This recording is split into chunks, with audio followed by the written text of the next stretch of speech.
Cabinet കൂടിയപ്പോൾ തന്നെ വളരെ പെട്ടെന്ന് ആരോഗ്യവകുപ്പ് മന്ത്രിയെ അങ്ങോട്ട് അയക്കാനുള്ള നിർദ്ദേശം എടുത്തത്. ടിക്കറ്റ് ഉൾപ്പെടെ എടുത്തിട്ടാണ് കേന്ദ്ര പേഴ്സണൽ മന്ത്രാലയത്തിൻ്റെ അനുമതിക്ക് വേണ്ടി അയച്ചു കൊടുത്തത്. അത് നിഷേധിക്കപ്പെട്ടത് വളരെ ദൗർഭാഗ്യകരമായി പോയി. അങ്ങനെ ഉണ്ടാകാൻ പാടില്ലാത്തതാണ്. ഒരു ദുരന്ത മുഹൂർത്തത്തിൽ അത്തരം വിധത്തിലുള്ള വിഷയങ്ങൾ ചർച്ച ചെയ്യേണ്ടതില്ല എന്നുള്ളത് കൊണ്ട് ഇപ്പോൾ അതിനൊരു ചർച്ചയ്ക്ക് വിധേയമാക്കുന്നില്ല. പക്ഷേ ബഹുമാനപ്പെട്ട മന്ത്രിയെ പ്രത്യേകിച്ച് അവരോടൊപ്പം ഒരു IAS സീനിയർ ഉദ്യോഗസ്ഥനെ കൂടി പറഞ്ഞു വിടാൻ കേരളം കാണിച്ച ഒരു ആർജവത്തെ ആ വിധത്തിൽ കൊണ്ടുപോകാമായിരുന്നെങ്കിൽ മൃതശരീരങ്ങൾ കൊണ്ടുവരുന്നതിനൊന്നും ഒരു തടസ്സവും ഉണ്ടായിട്ടില്ല. കാരണം നോർക്കയുടെ മുഖ്യമന്ത്രിയുടെ പ്രത്യേക നിർദ്ദേശപ്രകാരം അവിടെയും നമ്മൾ പ്രത്യേകമായിട്ടുള്ള ടീമിനെ നിയോഗിച്ചുകൊണ്ടുള്ള നടപടിക്രമങ്ങളും പ്രത്യേക ഹെൽപ്പ് ഡെസ്കും ഇട്ടു.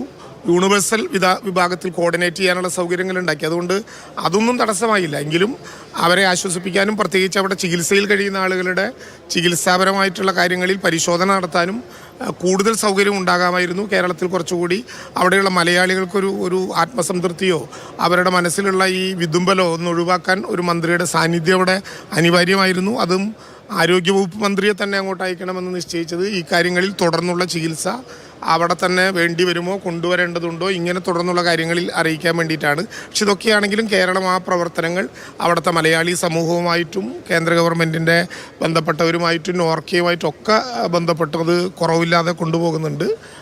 ഇതാണ് അതുമായി ബന്ധപ്പെട്ട് അറിയിക്കാനുള്ള കാര്യം. പക്ഷേ ദൗർഭാഗ്യകരമായി അങ്ങനെ ഒരു അവസരം എന്ന് പറഞ്ഞാൽ അവർ പോയി അവിടെ ഒരു സേവനം ചെയ്യാനുള്ള ഒരു അവസരം നിഷേധിക്കപ്പെട്ടത് വളരെ ദൗർഭാഗ്യകരമായി. ഏറ്റവും കുറഞ്ഞ നേരം കൊണ്ട് കഴിയണമെന്നാണ് നമ്മൾ കരുതുന്നത്. കാരണം ഇവിടെ ഔപചാരികമായ അധിക നേരം ഉണ്ടാകില്ല. മാത്രമല്ല ഏറ്റവും വേഗതയിൽ അവരവരുടെ വസതികളിലേക്ക് എത്തിക്കാൻ. കാരണം അത്രമാത്രം സങ്കടമാണ് ഓരോ സ്ഥലത്തും. തോരാത്ത കണ്ണീരാണ്.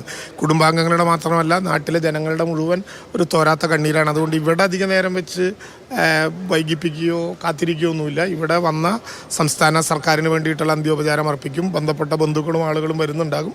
ഒരു ചെറിയ സമയം അവർക്ക് വേണ്ടി, അല്ലേ ഉമേഷ്, ഒരു ചെറിയ സമയം അവർക്ക് വേണ്ടി നമ്മൾ അവസരം ഒരുക്കുക എന്നുള്ളതിൽ കഴിഞ്ഞ് വേറെ ഇവിടെ പ്രത്യേക ചടങ്ങുകളൊന്നുമില്ല.